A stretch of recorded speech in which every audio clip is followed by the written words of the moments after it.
Hello, my name is Nathan Taylor, otherwise known as Sockmatician, and this is a double knitting tutorial. I'm going to show you how to do a left-leaning single decrease in double knitting in this one.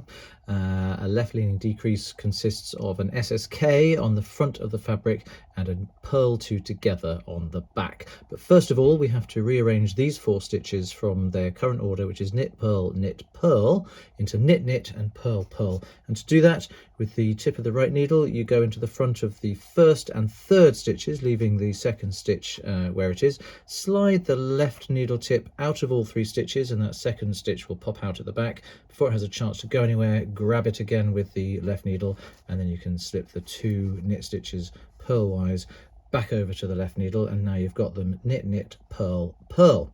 So as I said, the first part of this is done as an SSK. You can use either yarn, but I'm going to use the yarn that matches my background colour stitches here.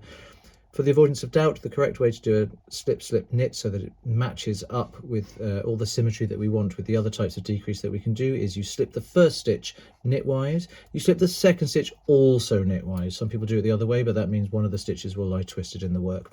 You slide them back over to the left needle, and then you knit the 2 stitches together through the back legs with whichever yarn your pattern directs.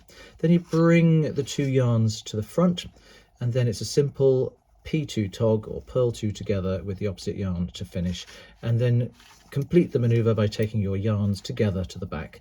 And as you can see, I've got a left leaning decrease there, and it looks like a right leaning decrease on the back, which is exactly what we want because it means both decreases are heading over in this direction.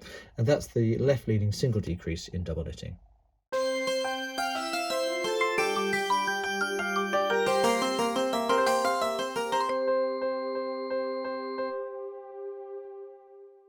Zip!